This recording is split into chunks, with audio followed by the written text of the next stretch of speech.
Ndabashuhuje mu izina rya Yesu Kristo w'i Nazareti. Uyu ni wa mwanya mwiza w'ijambo ry'Imana nk'uko tumaze kubimenyera. Iyi ni channel ya Canaan Revival Temple. Tujye kuganira ijambo ry'Imana. Amazina yanjye ni Mutoni Fiona, nkorera umurimo w'Imana mu itorero rya Canaan Revival Temple. Mushumba wanjye ni Pastor Agaba Fred. Ndabashimiye rero ko mwongeye guhitamo kubana natwe mu buryo bw'ijambo. Reka twumve ijambo ry'Imana. Uyu munsi ndifuza ko tuganira ijambo ry'Imana turi busange mu gitabo cya Yosuwa. Tujye kuganira ijambo ry'Imana riri mu gitabo cy'umuhanuzi Yosuwa. Umutwe w'amagambo uravuga ngo ibice bitandatu umurongo wa mbere. Umutwe w'amagambo uravuga ngo Imana ibwira Yosuwa uburyo bazazenguruka Yeriko. Yesu ashimwe cyane. Uwo ni wo mutwe w'amagambo turimo kumva, ariko nifuje ko tuganira ku ijambo rivuga ngo kurengerwa n'Imana cyangwa Imana ikurengera cyangwa Uwiteka kurengera. Yesu nashimwe cyane.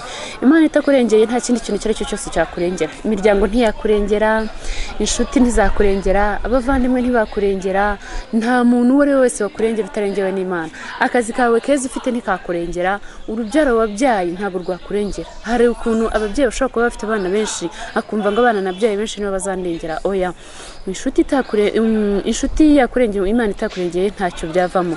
Imana yo mu ijuru yonyine itakurengeye nta cyavamo. Ndashaka kubwira ku ijambo rivuga ngo kurengerwa n'Imana. Imana itakurengeye nta cyakunda. Reka duhere ku murongo wa mbere. Umurongo wa mbere uravuga ngo Yeriko hari hakikijwe cyane kuko batinyaga Abisirayeli. Nta wasohokaga kandi nta winjiraga. Uwiteka abwira Yosuwa ati, dore nkugabije Yeriko n'umwami waho n'intwari zaho, namwe ab'ingabo mwese muzazenguruke umudugudu rimwe, abe ariko muzajya mukora kumara iminsi 6. Kandi abatambyi 7 bazatware amahembe 7 y'amapfizi y'intama imbere y'isanduku ku munsi wa 7. Muzazenguruke umudugudu 7, maze abatambyi bavuze amahembe navuga cyane mukumva amajwi yayo, abantu bose bazavugire icyarimwe baranguruye amajwi yabo. Inkike z'amabuye zigose umudugudu zizaherako ziriduke. Abantu bose bazurire umuntu wese imbere ye. Yesu nashimwe cyane. Iri ni ijambo dusanze muri iki gitabo cya Yosuwa, ibice 6 n'umurongo wa mbere, nkuko nari maze kubabwira. Ndashaka kubabwira ngo Uwiteka Imana atakurengeye nta kindi cyakurengera. Ndashaka kukubwira ngo uko byasa kuri ko kose, nushaka kubariza amashuri menshi, nushaka kubariza amashuri make, nushaka we utuye mu mujyi ukomeye, nushaka utuye ku migabane itandukanye y'isi ntagiye kurondora, ariko icyo nshaka kukubwira nuko Uwiteka Imana wenyine atakurengeye nta cyakurengera. Ushobora kuvuga uti ibyo byose, nishaka akazi mfite runaka ukomeye, mfite mwene wacu ukomeye akorera hanaha, mfite abana banjye bakuru, mfite abamfasha, mbese wajye kureba mu buzima busanzwe ko ugasanga ibintu ufite birafatika. Ariko nshaka kukubutsa ngo Imana itakurengeye nta wundi muntu wakurengera ngo bikunde. Ababisiraheli bari ahantu bahakingiraniwe, ariko Imana iramanuka irazivugana nabo, irazirabaganiriza, irazirababwira, imaze kubabwira ibabwira icyo bagomba gukora, ibahereza umurongo ngenderwaho. Ubushize naganiriye namwe ndababwira ngo turi ku ijambo rivuga ngo kugendana n'Imana. Ubundi iyo umuntu yagendanye n'Imana nta rugendo rwe rupfa nabi, cyangwa se ntago ananirwa mu rugendo. Kugendana n'Imana niyo nyigisho ubushize ku cyumweru cyashize twaganiriyeho. Uyu munsi wa none rero ndashaka kongera kukubwira, mubwire ngo Imana itakurengeye nta wundi muntu wakurengera. Imana itakubwiye ngo uyu munsi ndi kumwe nawe ahangaha, nta buzima wagira, nta buzima bufatika wagira. Icyo nshaka kukubwira, ndashaka kukwibutsa ngo mu migambi yawe, mu byo ukora byose, mu byo utekereza, ibyo ushishikarira byose, reba ikintu cyitwa kurengerwa n'Imana. Imana yo itakurengeye nta wundi muntu wakurengera. Icyaba icyo ari cyo cyose mu buzima bwawe, wumve ko Imana itabanye nawe nta kintu wageraho. Nk'uko ubushize nabikubwiye kugira ngo utagendanye n'Imana urugendo rwawe ntabwo rwaba successful. Uko wabikora kose, yaba mu rubyaro, yaba mu rushako, yaba mu kazi, uko byasa kose gerageza kugendana n'Imana. Uyu munsi rero turi ku ijambo rivuga kurengerwa n'Imana. murokore undeba cyangwa se nawe utari umurokore ariko wizera Imana, ndashaka kukubwira ngo Imana yonyine itakurengeye, nta wundi muntu wakurengera. Rero barokore, ndashaka kubibutsa ngo ibyo ukora byose ujye wibuka ko kurengerwa n'Imana ari cyo kintu cya mbere. Umuntu yakurengera ariko yagira hakananirwa, sobanyu yakurengera yagira hakananirwa, akazi kawe kakurengera kageraho kakananirwa, imitungo itandukanye ushobora kuba ufite yakurengera ariko ukageraho binanirana bikakunanira kuko imbaraga zabyo naho ngaho birangiriye. Ndashaka kukwibutsa ngo Imana yo mu ijuru idahagaranye nawe ngo ikurengere, nta kindi kintu cyakurengera. Ndashaka kukwinginga mwibutsa imbaraga z'Imana muri ibi bintu byose turimo, muri ibi bintu dukora, muri ibi bintu turimo, yaba ari inzira y'agakiza, yaba ari ubuzima tubayeho busanzwe. Ndashaka kubwira ngo Imana itakurengeye, ntago ababyeyi bakurengera, ntabwo inshuti zakurengera, akazi ukora ntikakurengera, wajya ukora ukabona urakorera ubusa ukakora. Niho abantu bavuga ngo inyatsi zarateye, ntabwo buriya ari inyatsi gusa, ahubwo haba hajemo akantu ko gusa nkaho Imana itari kumwe nawe cyangwa utarimo kurengerwa n'Imana. Ariko wamenye ko harimo kurengerwa n'Imana, urasenga ukirukana wa mwuka w'inyatsi, inyatsi kakuvaho, muri wowe mu buzima bwawe hakaba hagiyemo kurengerwa n'Imana. Mu rubyaro rwawe, aba bana tubyara cyangwa se turera, ndagushaka kugushishikariza ngo utafasha abana bawe cyangwa urubyaro rwawe ngo urwikoreze Uwiteka, aba ari uhagarana nawe, aba ari ukurengera. Abana baguca mu myanya y'intoki bareba, abana babapfusha bahagaze bareba. Rero icyo nshaka kukubwira, bana n'Imana mu rugendo rwawe rwose, hanyuma urengerwe n'Imana. Icyo urimo gukora cyo cyose saba Imana kurengerwa nayo. Icyo urimo gutekereza cyose, yaba ari gutangira business, yaba ari gutangira umushinga runaka, yaba ari urugendo rutandukanye, senga Imana irengera ubuzima bwawe, senga Imana irengera ministry yawe, senga Imana irengera urugo rwawe, senga Imana irengera igihugu cyawe. Bene data bwoko bw'Imana, ndabashishikariza kubwira Imana ngo Mana ndasaba kurengerwa nawe, Mwami ndasaba kuba ndi kumwe nawe kugira ngo urengere ubuzima bwanjye cyangwa undengere. Turi muri iki cyanditswe kivuga ngo Yeriko hari hakinzwe cyane, ngo hari hakinzwe cyane, nukuvuga ngo hari hazitiye. Mujya mubibona ibipangu bizitiye, hari za shenyenge ziba zizitiye ahantu hatandukanye. Ahantu iyo hakinze hazitiye, hari ukuntu Satani ashobora kugufata akagushyira mu buzima runaka, yarangiza akakuzitirira muri urwo ruzitiro, akagufunga, akakuzitirira ahantu wajya winyeganyeza ukabona wazitiwe, wajya ugerageza gukora ikintu ukabona urazitiwe, wagerageza gutekereza icyo ukora ukabona urazitiwe. Bwoko bw'Imana, ndashaka kukwifuriza ngo Uwiteka Imana kurengere, atakurengeye nta wakurengera, atakurengeye amashuri wize ntago yakurengera.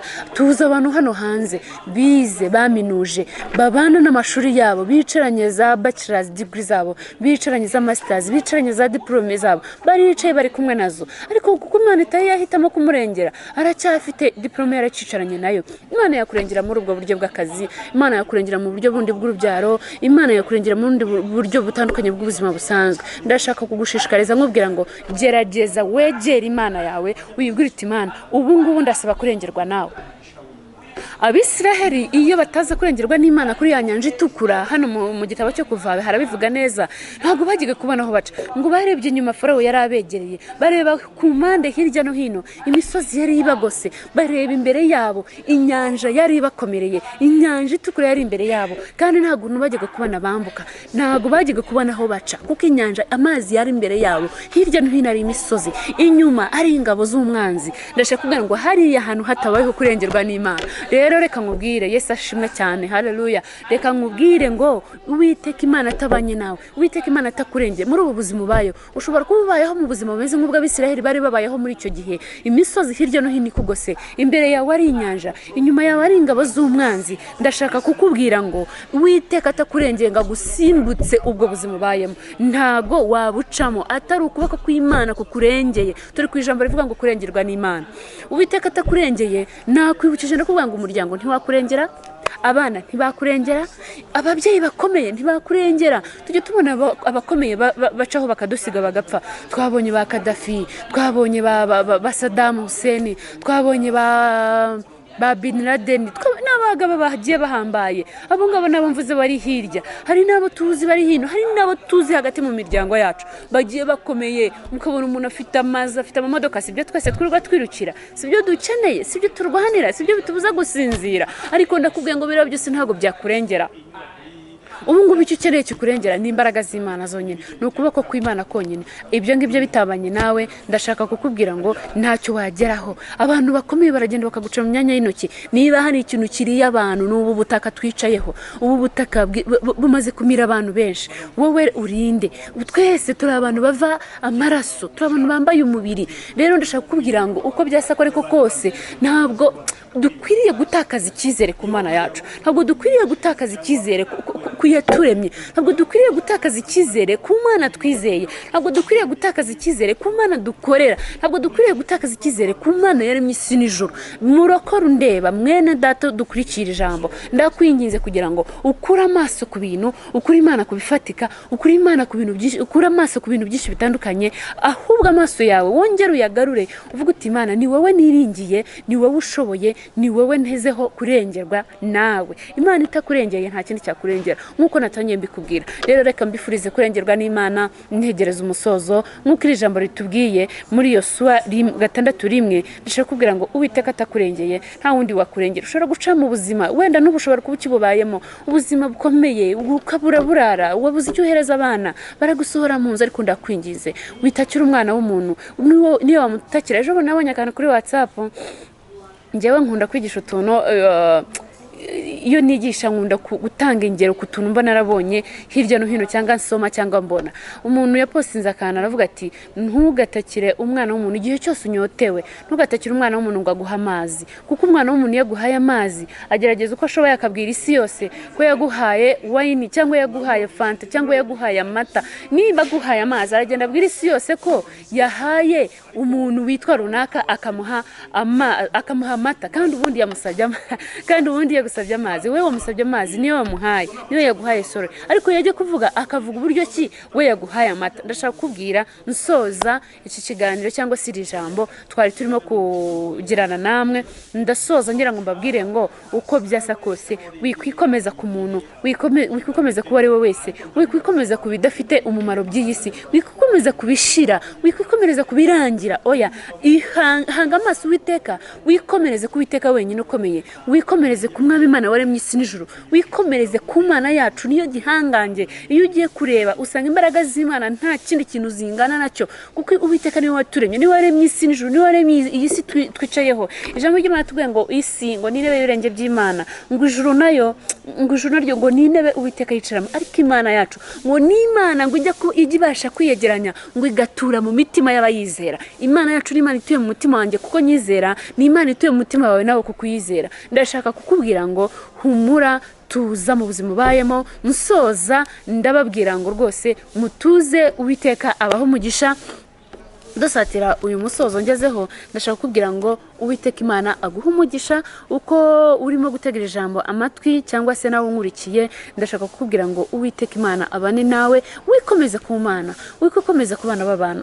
Abantu hari agatekerezo kamwe mushumba wacu ajya kunda kutubwira, agatubwira ati umugabo umwe ngo yaguye mu mwobo, aguyemo ariko ntiyahera ko ngamanuke, agwa mu mwobo afata hejuru, afata ibyatsi, ngo marayika araza muhagarara uruhande ngo aramubwira ati rekura ibyo byatsi mutabare, rekura ibyo byatsi ufashe mutabare. Umuntu aramubwira ati uwo kabyarawe marayika, mfasha untabare, ariko untabare mbifashe, kuko nimbirekura ndamanukamo, nimbirekura ndagwa. Umarayika aramubwira ati banzure kuri ibyo ngibyo ufashe, noneho mbone ngutabare. Umuntu aravuga atoya, niba ari ukunabara ko kuteguye kuntabara wantabaye, ariko n'ibyatsi byanjye mbifashe. Hanyuma arangije urumva ko yabuze kwizera, yananiwe kwizera marayika ngo arekure ibyo yari afite, hanyuma marayika mutabare. Birangira bya byatsi birandukanye n'ubutaka, aramanuka agwamo.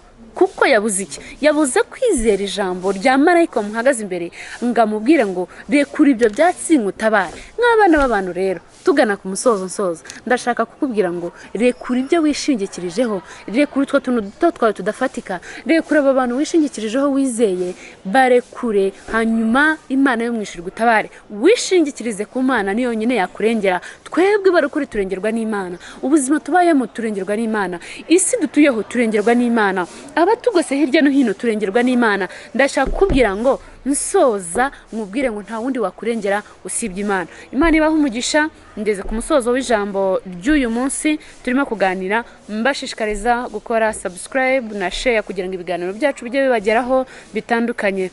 Ndabibutsa ko buri wa gatandatu kuva saa 11 kugera saa 12 tuba turi kuri radio Inkoramutima 101.7 n'igice kimwe. Imana ibaha umugisha. Ndashoje. Hanyuma uko ijambo ryatubwiye kurengerwa n'Imana. Ntubyibagirwe, ntiwibagirwe ko nta wundi wakurengera, ntiwibagirwe ko nta wundi wakwitaho, ntiwibagirwe ko nta wundi wakugirira akamaro, ntiwibagirwe ko nta wundi ujya kureba ngo amenye ngo ufite ikibazo runaka kandi azagikuraho igihe runaka, ntiwibagirwe ko umwana w'umuntu ashobora kugufasha mu kanya bikongera bigasubirira udubi. Rero ndashishikariza buri muntu wese udukurikiye yuko yafata umutima we akumva ko nta wundi ukwiriye kwitwa Imana mu buzima bwe usibye Imana yari mu ijuru n'isi. Kuko niyo ugiye kureba usanga tutiriwe tutinda hirya no hino, nta wundi dukwiriye kwishingikirizaho n'Imana yari mu ijuru n'isi. Imana ibaha umugisha. Rero ndashoje. Ijambo ryacu ry'uyu munsi nahangaha turisubikiye. Itorero n'ijyanye n'Kanani Revival Temple nkuko ubushize nababwiye n'ubu nongeye mbibasubiremo, dukorera umurimo w'Imana ku Kimironko. Turabashimira cyane ko mudutega amatwi aho muri ku mpande z'isi zitandukanye. Murakoze cyane. Imana ibaha umugisha. Amen.